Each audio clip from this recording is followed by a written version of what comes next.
Before we step inside an ancient Egyptian temple, imagine this: a place where only a handful of humans were allowed to enter.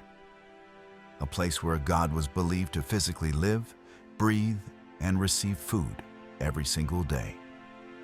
A place guarded by rituals, secrecy, and absolute silence. To the outside world, temples looked like monuments of stone, massive, eternal, unchanging. But inside, they were alive. Priests moved through dark corridors before sunrise. Incense filled the air. Sacred statues were awakened, washed, dressed, and fed as if they were living kings. Offerings flowed in from across the land. Wealth, power, knowledge, and divine authority all converged within these walls. Egyptian temples were not simply religious buildings. They were economic empires, political centers, libraries of secret knowledge, and gateways between humans and gods.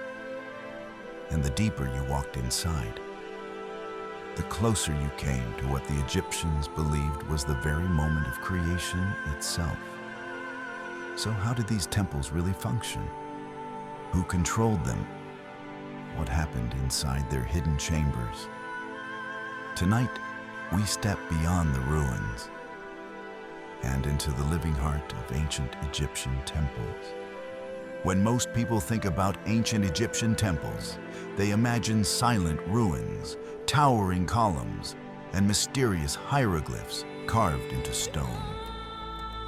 They picture sacred spaces open to worshipers, places where crowds gathered to pray, like in modern religious buildings. But the reality was very different. Egyptian temples were not public houses of worship. They were highly controlled sacred institutions, powerful centers where religion, politics, and economics merged into one system. These temples acted as bridges between the human world and the divine realm.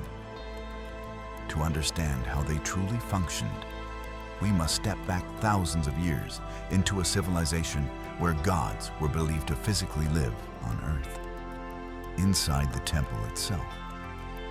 To the ancient Egyptians, the temple was not symbolic, it was residential. It was the literal home of a god, a place where divine presence was sustained through ritual, secrecy, and absolute order. At the heart of every temple stood the most sacred space, the inner sanctuary. Inside it rested a divine statue believed to hold the living essence of the god.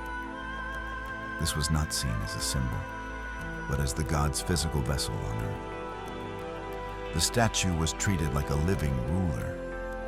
Priests awakened it each morning, washed it with sacred oils, dressed it in fresh linen, and presented offerings of food, drink, incense, and flowers. Only the highest-ranking priests, and sometimes the pharaoh himself, could enter this chamber. Ordinary people were never allowed to see the statue. Their contact with the divine came only through festivals, prayers outside the temple, and public processions. The deeper one went into the temple, the closer they were believed to be to divine creation itself. Temple architecture was designed as a physical map of the universe. Massive entrance pylons symbolized the horizon where the sun rose. Passing through them represented entering sacred space. Open courtyards symbolized the human world. Beyond them stood hypo-style halls, forests of towering columns representing the marshlands from which creation first emerged. At the far end lay the sanctuary, dark, elevated, hidden, symbolizing the moment of creation when divine energy rose from chaos. As visitors moved inward, light faded, corridors narrowed, and silence deepened. This journey was intentional. It mirrored a spiritual ascent from the mortal world into the mysterious realm of the gods. Ritual was the operational core of temple life. At dawn, Priests purified themselves by bathing, shaving their bodies, and wearing spotless linen. Purity was essential to approach divine presence. At sunrise, sanctuary doors opened. Hymns awakened the god. The statue was cleansed, anointed, dressed, and fed. Egyptians believed the god consumed the spiritual essence of the offerings, while the physical food was redistributed among temple staff. Priestly hierarchy was complex. High priests governed rituals and administration. Lower priests rotated service shifts. Specialists oversaw astronomy, medicine, sacred texts, and oracles. Temple service combined religion, science, bureaucracy, and state administration. Temples functioned as massive economic engines. They owned farmland, livestock, fisheries, vineyards, ships, and workshops. Thousands of laborers worked temple lands.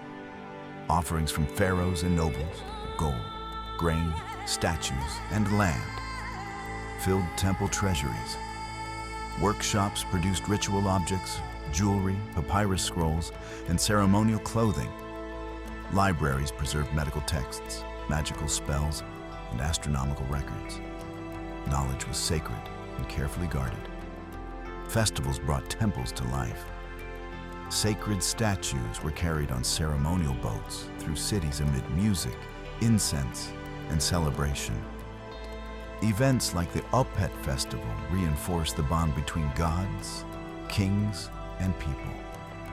Over time, temple power grew immense. High priests sometimes rivaled pharaohs in influence. When foreign empires conquered Egypt, temples became cultural strongholds, preserving religion and identity. Night rituals protected sanctuaries from chaos forces. Oracles delivered divine answers. Goddess temples held fertility and healing rites. Temples sustained cosmic balance, Ma'at, through offerings and ritual order. But with the rise of Christianity, temple traditions declined. Funding vanished. Priestly lines ended. Sanctuaries were abandoned. Statues removed. Ritual knowledge faded. Today, temples stand silent. Yet once they were living institutions, filled with chants, incense, administration, and divine presence, sustaining both the kingdom and the universe itself.